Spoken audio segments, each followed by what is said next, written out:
Rentetan kasus keracunan MBG ditanggapi Presiden Prabowo. Presiden bilang program unggulan yang menjangkau hampir 30 juta penerima manfaat ini memang ada kekurangan termasuk keracunan. Tapi kesalahan hanya 0,0017%. Karena itu Presiden meminta permasalahan MBG tidak dipolitisasi. Lalu benarkah ada politisasi dalam program MBG? Lalu seberapa besar pengaruhnya dalam keberlanjutan program unggulan pemerintahan Prabowo Gibran? Kita bahas soal ini bersama sejumlah narasumber. Ada anggota Komisi 9 DPR RI dari fraksi PDIP, Edi Wuryanto. Pak Edi, selamat pagi. Selamat pagi, Mas Mario. Terima kasih Pak Edi, berjumpa lagi di Sapa Indonesia Pagi. Dan juga anggota Komisi 9 DPR RI fraksi PKB, Neng EM Marhama Zulfa. Bu Neng, selamat pagi. Pagi, Assalamualaikum. Waalaikumsalam. Terima kasih Bu Neng sudah bergabung di Dialog Sapa Indonesia Pagi, dan juga pengamat komunikasi politik Universitas Padjadjaran Kunto Adi Wibowo. Mas Kunto, selamat pagi. Selamat pagi Mas Mario. Terima kasih Mas Kunto. Bapak Ibu, terima kasih sudah bergabung di Dialog Sapa Indonesia Pagi pada hari ini. Saya ke Pak Edi terlebih dahulu. Pak Edi, Presiden bilang jangan dipolitisasi MBG ini. Tanggapan Anda seperti apa? Ya, saya lebih melihat bahwa Presiden merespon persoalan keracunan ini dengan positif ya. Ini masalah besar dan memiliki keyakinan akan segera diatasi. Tetapi bahwa keracunan itu tidak bisa dibandingkan. Keracunan ini adalah keselamatan rakyat yang itu tidak bisa ditawar. Sama kan dengan SOP penerbangan kan banyak penerbangan yang baik. Tapi begitu ada satu pesawat yang kecelakaan pasti akan menjadi sorotan publik yang luar biasa. Sama dengan keracunan.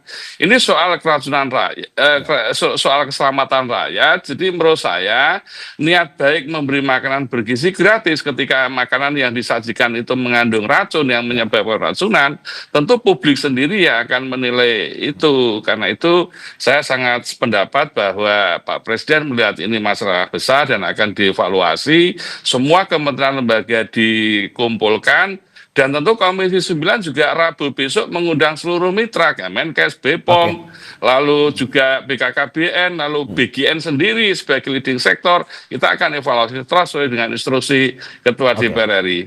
Tapi kalau soal politisasinya Pak Edi, apakah betul Anda melihat seperti itu? Saya kok melihat tidak ya, karena Komisi 9 semua fraksi termasuk PDI Perjuangan melihat program MBG ini program kerakyatan. Kita paham betul bahwa persoalan bangsa ini kan malnutrisi stunting, yang itu mengakibatkan quality SDM kita daya saingnya rendah. Dan berbagai hal pernah kita lakukan, mulai pemberian makanan tambahan, mulai memberikan uang kepada seluruh rakyat, semua sudah pernah kita lakukan. Lalu ada terobosan baru bahwa MBG melalui SPPG ini diharapkan SPPG itu seperti instalasi gizi di publik, lalu di masyarakat banyak sekali kasus, ada stunting, ada ibu hamil, ada ibu menyusui yang punya resiko malnutrisi, stunting, lalu diharapkan SPPG itu bisa mengolah makanan sesuai dengan kebutuhan mereka, lalu bisa mengatasi masalah nutrisi. Ini program kerakyatan, karena salah satu persoalan kita adalah soal malnutrisi dan stunting ini. Jadi saya kira politisasinya dari mana? Ya, di saat kami Komisi 9 juga sangat support, kami terus lakukan diskusi mendalam dengan BGN, dan saya kira saya belum melihat soal ini. Oke, berarti menurut Anda bahwa ini viral, ini menjadi sebuah berita besar karena memang ini menyangkut nyawa anak-anak, pun juga ini adalah program prioritas Presiden sebenarnya, bukan ada politisasi. Betul, jadi sekarang ini mestinya penerapan standar kesehatan dan keselamatan pangan yang menyebabkan keracunan itu harus diperbaiki. Karena pemerintah kan juga mengakui dari sekian ribu dapur yang memiliki certified layak higienis sanitasi SLHS hanya 36. Artinya kan ada konstitusi yang dilanggar sendiri oleh pemerintah. Mestinya harus ada pengawasan baik oleh BGN, oleh Kementerian Kesehatan, oleh BPOM, oleh pemerintah daerah melalui Dinas Kesehatan dan seluruh jejaring puskesmas. Tahu bahwa kan ada Permenkes 14 2021 bahwa SPPG itu seperti catering, seperti usaha jasa boga, dia harus memenuhi certified layak higienis sanitasi. Kalau kemudian belum memiliki SLHS lalu diizinkan untuk operasional, ya tentu ada standar dong yang dilanggar. Nah, efeknya apa? Ya keracunan itu sendiri gitu loh. Saya ke Bu Neng. Bu Neng, menurut Anda seperti Pak Edi, tidak ada politisasi atau mungkin saja sebenarnya ini berita bisa ditanggulangi lebih, pemberitaan ini bisa ditanggulangi lebih sederhana, tapi sekarang sudah menjadi viral. Menurut Anda ada politisasi seperti itu? Sebenarnya mungkin yang dimaksud Pak Prabowo bukan politisasi, jangan terlalu gaduh lah seperti itu. Mungkin beri kesempatan Yang untuk dimaksud Pak Edi atau Pak memperbaiki. Prabowo maksudnya, Bu Neng? Enggak, Pak Prabowo gitu kan. Ya. Jadi kalau secara tidak langsung saya kayak beliau ini berpesan jangan terlalu gaduh dulu, beri kesempatan untuk memperbaiki karena kan beliau mengakui apa ada kesalahan dan sebagainya dan siap memperbaiki. Di samping itu juga saya juga mengapresiasi kayak apa kepala BGN langsung membangun akan membentuk satgas berkoordinasi dengan kepala daerah. Terus kemudian juga beberapa korban-korban itu Oke. juga dari sisi pembiayaan kesehatannya akan ditanggung pemerintah sepenuhnya. Itu saya Oke. kira bentuk tanggung jawab pemerintah untuk memperbaiki itu bahwa ini peduli bahwa mengembalikan kembali kepada niat awal dari MBG tersebut adalah dalam rangka untuk kepentingan masyarakat untuk membangun masa depan bangsa ini, membangun generasi yang unggul, tangguh, Oke. generasi Dan emas seperti itu. Ibu, dari tanggapan Ibu, apakah memang gaduh seperti yang disampaikan oleh Presiden? Ya bukan gaduh ya, maksud saya tuh maksudnya tuh Pak Presiden tuh tidak apa ya gaduh atau rame kan. Kalau Ya, ya, tadi ya. kan Pak Edi secara tidak langsung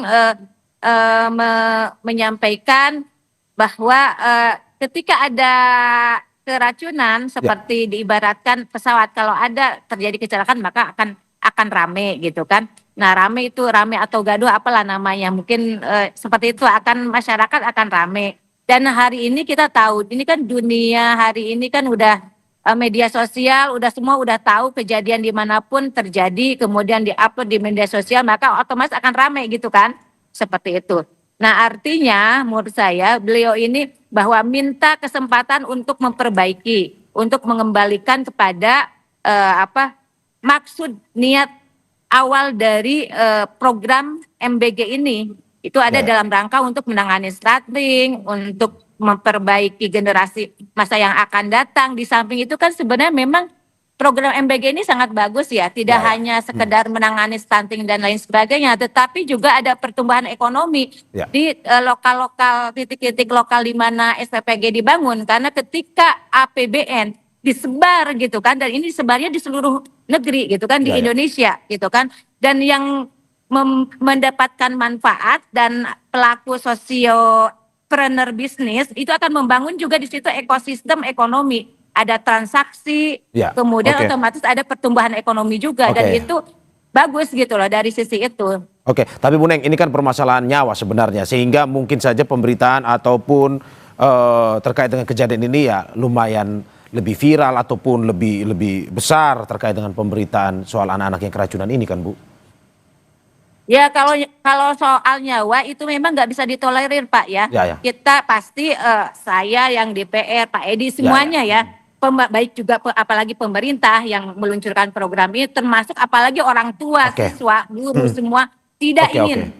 ada nyawa yang melayang. Makanya ketika ada kejadian keracunan itu juga sebenarnya Oke. pasti tidak diinginkan oleh semua pihak. oke. Maka kemudian langsung memperbaiki dengan berbagai instrumen-instrumen yang Instrumen tadi yang ada ya. dikatakan. Oke, saya ke Pak Edi kembali, Pak Edi, bahwa ya jangan gaduh dulu sebentar, tunggu dulu biar pemerintah menyelesaikannya. Menurut Anda seperti itu?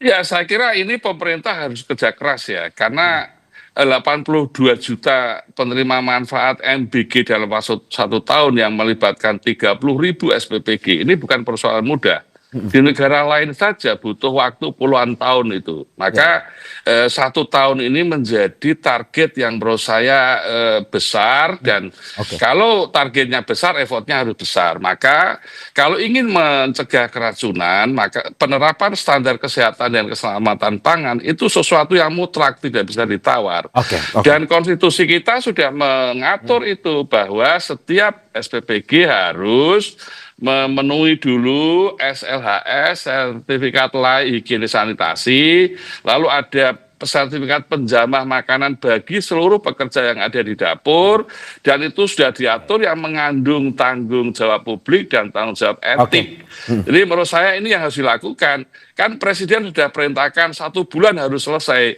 tapi juga harus hati-hati, jangan sampai SLAS itu hanya sertifikat, kan ada pengecekan soal kebersihan, tata letak, pengolahan bahan makanan, sanitasi lingkungan, pengendalian potensi kontaminasi, ini harus dilakukan. Nah, siapa yang melakukan itu? Nggak mungkin BGN. Maka betul tadi pemerintah daerah melalui satgasnya, dia menggerakkan dinas kesehatannya, puskesmasnya, SDM untuk turun ke dapur, ngecek semua kesiapan dapur, sehingga semua proses makanan itu berjalan dengan baik. Saya meyakini itu bisa sehat itu makanannya. Kan sekarang yang membangun yayasan dengan kemampuan yang ada yang kemampuan baik, ada yang kemampuan seadanya, ada yang dapur dibangun dengan baik, ada yang dapur dengan seadanya lalu diberikan izin operasional. Kalau ini kita biarkan, keracunan akan semakin banyak. Nanti kalau sudah ada korban nyawa, baru tambah gaduh lagi, dan itu mengancam policy Presiden. Kita semua sayang dengan program ini, tapi menurut saya pemerintah harus serius juga di dalam mengelola policy ini. Saya ke Mas Gunto. Mas Gunto, menarik bahwa apa yang dikatakan oleh Presiden ketika pulang di Halim, jangan dipolitisasi. Menurut Anda apakah ini ada hubungannya dengan program prioritas Presiden sebenarnya? Kalau ini mengganggu program prioritas Presiden, ini pun mengganggu juga elektabilitasnya dalam hubungan politis ataupun kondisi politisnya. Ya, tampaknya Pak Prabowo masih belum secure, terutama setelah unjuk rasa yang besar di akhir bulan Agustus kemarin ya Mas ya, dengan statement soal politisasi. Tapi sebenarnya kan ini memang masalah politik gitu, masalah keberlangsungan hidup anak-anak kita itu kan masalah politis kan, nggak mungkin nggak gitu kan, itu terkait dengan cita-cita dan tujuan bangsa ini didirikan. Dan menurut saya problemnya adalah problem legitimasi dari program MBG hari ini sedang dipertaruhkan gitu. Legitimasi sendiri kan kalau secara teori ada 3 ya, masih ada kognitif legitimasi bahwa kebijakan ini memang harus ada di sistem negara sekarang, itu yang disampaikan oleh Bu Neng tadi, bahwa ya ini tujuannya, dan di level kognitif legitimasi menurut saya selesai. Kita memang butuh MBG, tapi kemudian problemnya ada di moral legitimasi kan, di bahwa nilai dari program dan pelaksanaan program itu harus sesuai dengan norma sosial yang berlaku di masyarakat. Bahwa untuk keuntungan ekonomi yang mungkin luar biasa nanti, tapi mengorbankan anak-anak itu sangat tidak bermoral kan gitu kan. Nah ini menurut saya yang jadi catatan, bahwa niat baik saja tidak cukup kan, butuh cara-cara yang baik, dan saya mendorong ada evaluasi yang menyeluruh nih bagi pelaksanaan MBG. Dan ini ya juga politis pasti kan, akan melibatkan DPR RI, akan melibatkan eksekutif, dan akan melibatkan stakeholder yang lain, tapi bukan berarti bahwa kita ingin mendongkrak Pak Prabowo kan gitu. Mas Gunto, kalau kita melihat bahwa apakah memang ini kan program prioritas, kalau misalkan ini dinilai sebagai sebuah program yang sampai saat ini belum optimal, apakah sangat berpengaruh dengan elektabilitas Presiden sendiri? Menurut saya publik belum berpersepsi atau belum kepikiran soal elektabilitas, masih jauh. Iya, ini kan masih tahun 2025, masih 4 tahun lagi ada pemilu, dan menurut saya tapi kalau MBG ini dibiarkan terus-menerus berlarut-larut masalahnya, ya tentu saja di tahun 2029 akan memetik buahnya kan gitu aja kan Mas. Jadi kalau menurut saya justru peluang ini dengan dorongan publik yang kuat, bahkan ibu-ibu kan sudah demonstrasi kemarin di Jogja dengan mukul panci dan segala macam gitu. Itu sebuah peringatan dan sebuah momentum yang harus dimanfaatkan oleh pemerintah untuk kemudian ya ambil 1 langkah ke belakang untuk lari 1000 langkah ke depan, kalau menurut saya gitu. Tapi kalau dari analisis Anda Mas, selama beberapa hari terkait dengan MBG ini, apakah mungkin saja ada pihak-pihak lain yang mempolitisasi tersebut, memanfaatkan momen ini untuk mungkin bisa dalam tanda kutip ya, memanfaatkan untuk menaikkan elektabilitas atau menurunkan elektabilitas Presiden? Ya makanya ini pentingnya transparansi, akuntabilitas Mas gitu, bahwa selalu ada aktor-aktor yang kemudian mencoba untuk memanfaatkan keadaan. Itu pasti, itu dalam politik pasti ada gitu. Cuman kan saya nggak bisa menunjuk satu dua orang gitu kan. Nah, problemnya adalah ketika pemerintah kemudian merangkul, saya apresiasi Wakil Ketua BGN yang minta maaf, nangis, tapi ketuanya kok belum ya kan gitu. Ini yang kemudian jadi pertanyaan publik, beneran nggak nih minta maafnya? Ini yang kemudian harusnya direspon dengan lebih empati, bahwa yang jadi korban ini anak-anak loh, yang 0,017% itu anak-anak loh kan gitu, bahwa ya siapa yang mau kehilangan anaknya, siapa yang mau anaknya jadi korban. Jadi menurut saya harus berempati lah sedikit, jangan kemudian problemnya jadi problem teknis, problem politis gitu. Mas. Saya ke Pak Edi lagi.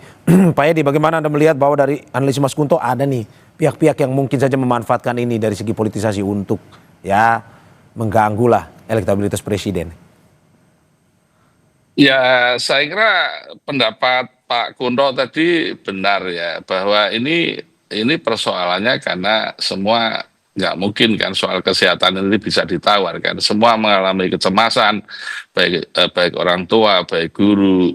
Ya tentu semakin kejadian keracunan itu semakin tinggi, semakin meningkat, itu pasti akan menimbulkan respon publik yang besar. Itu tanpa didorong pun mereka akan secara natural akan melakukan itu. Karena itu tentu kami tidak ingin Komisi 9 yang diberi tugas untuk mengawal program ini. Sehingga menurut saya sekarang ini BGN kan leading sektornya yang harus kerja keras, dan ini nggak bisa sendiri. Karena pemerintah daerah yang memang memiliki infrastruktur dan resources yang harus bekerja keras juga. Jangan sampai kelemahan-kelemahan BGN yang selama ini polanya itu sentralistik, lalu dianggap pemerintah daerah tidak aware, tidak menyadari, maka tentu ini akan membahayakan. Karena itu saat ini yang harus dikuatkan adalah bagaimana pemerintah itu mendampingi terus teknisnya secara intensif, para pihak mitra yayasan, para masyarakat yang ingin mendukung program Pak Presiden ini secara pengetahuan, keterampilan mereka harus didampingi sehingga secara umum SPBG ini berjalan sesuai dengan koridor kesehatan dan keselamatan pangan. Kalau ini dilakukan dengan baik, maka pasti keracunan akan semakin turun. Bu Neng, apakah Anda melihat ada aktor-aktor politik yang memanfaatkan ini seperti analisis dari Mas Kunto tadi?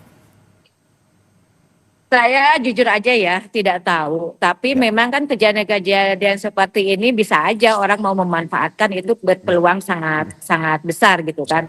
Dan saya juga memang tidak mau cari tahu juga terkait itu apakah orang mau memanfaatkan politiknya atau tidak gitu kan. Tetapi saya ingin lebih fokus justru bagaimana program makan bergizi gratis yang menurut saya itu sangat baik ini, itu mungkin jangan terlalu kita ambisi untuk mengejar target 30.000 dapur terus 8 juta penerima manfaat. Tetapi prioritas utamanya itu adalah keamanan, bagaimana 0 insiden, 0 kejadian luar biasa yang itu mungkin sangat ditakutkan oleh para orang tua gitu kan. Maka ketika itu ada kejadian itu pasti semua orang akan takut gitu. Bahkan mungkin beberapa sudah ada yang ingin bawa bekal sendiri untuk secara halus menolak dan sebagainya. Yang khawatir orang tua kan ada yang seperti itu. Saya lihat beberapa di media sosial gitu kan. Maka ini untuk masalah misalkan ini kan masih 1% kesalahan. Karena ini ada masalah makanan berimpak terhadap kesehatan dan yang paling buruknya adalah khawatir nyawa melayang, maka di sini bagaimana kemudian pengawasan yang paling utama, terus kemudian saya kira bertahap aja, yang penting aman itu. Aman untuk dikonsumsi, terus kemudian SPPG yang mau kemudian diberikan izin itu tidak hanya sekedar dia dapat sertifikat SLAS, tetapi juga kru-krunya dari mulai kepala SPPG-nya, terus kemudian para pekerjanya itu diberikan pelatihan dulu. Dan bisa jadi untuk membukanya jangan langsung 3.000 menurut saya. Mungkin bisa bertahap 1.000 dulu, terus kemudian minggu berikutnya, jadi bertahap. Biar dia untuk membiasakan diri dulu, jangan langsung 3.000 seperti itu. Ini demi keamanan. Saya seperti itu. Gak apa-apa, yang penting satu aman gitu. Target misalkan untuk mempercepat di akhir tahun ini 8 juta penerima manfaat, itu nggak tercapai nggak Oke. masalah, yang penting aman. Ada SOP yang Daripada aman, tercapai, teknis yang aman Iya. ya Bu ya, Bu Neneng ya? Iya, betul. Oke, saya ke Iya. Mas Kunto. Mas Kunto, tadi seperti disampaikan oleh Bu Neneng dan Pak Edi, teknis harus aman, SOP, SLAHES. Tetapi kalau dari segi politiknya, apa yang harus dibenahi oleh Presiden untuk mengoptimalkan MBG? Saya kembali ke Mas Kunto. Mas Kunto, ada beberapa hal yang disampaikan tadi. Perbaikan teknis, SOP, SLAHS, pun juga bagaimana kondisi di dalam SPPG sendiri yang betul-betul harus sesuai dengan aturan.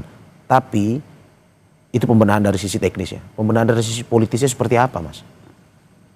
Ya, kalau menurut saya yang teknis nggak bisa dilepaskan dari yang politis, Mas. Ya. Bahwa butuh kajian dan keahlian teknokratik ini untuk mengawal dan selalu memperbaiki program raksasa seperti MBG ini gitu Ya. kan. Ini kan skupnya luar biasa. Jadi memang butuh keahlian teknokratis yang selama ini kita nggak melihatnya di MBG sayangnya gitu. Dan ini perlu dijamin oleh secara politis kan, bahwa mungkin orang-orang atau ya kajian-kajian yang memang penting buat keberlangsungan MBG. Terus nomor 2 mungkin ya mendorong partisipasi masyarakat. Ya. Ini untuk mengawal, mengontrol, bahkan ikut serta dalam teknis distribusi MBG yang memang sangat menantang kan secara logistik gitu kan. Bisa dibentuk kerelawanan, ibu-ibu yang memang concern dengan keselamatan anaknya bisa dirangkul, bisa diajak partisipasi, jadi relawan.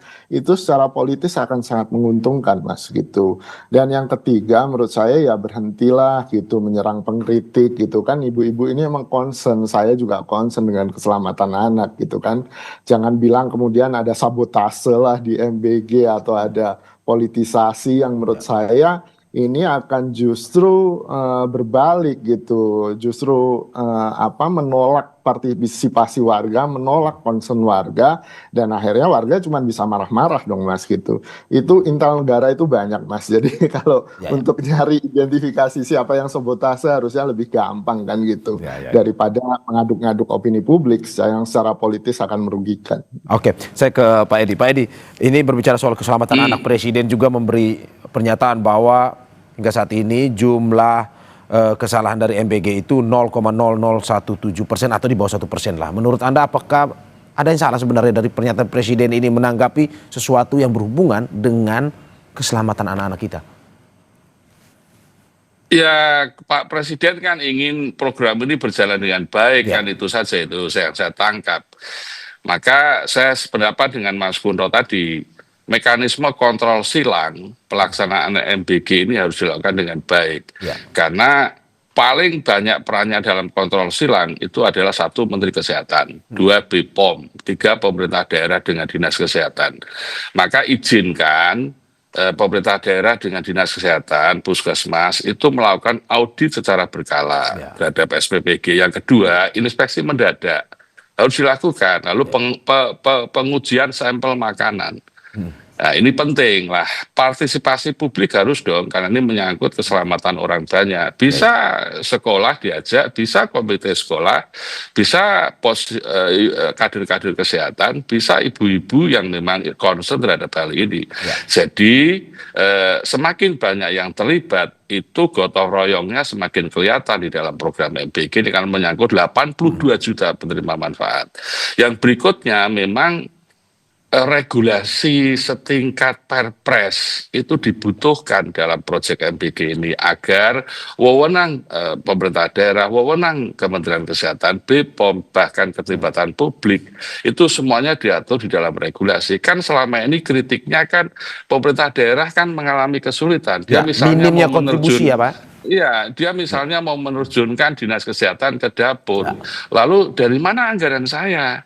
Lalu ketika dia mau memasukkan di dalam APBD, cantolan perpresnya mana, regulasinya mana? Kan itu semua harus transparan kan, dan accountability kan. Sehingga menurut saya perpres itu dibutuhkan, semakin banyak regulasi, semakin bagus. Kan Presiden juga harus disiplin Disiplin apa kalau tidak ada konstitusi yang mengatur secara tata kelola dan teknis program MBG ini.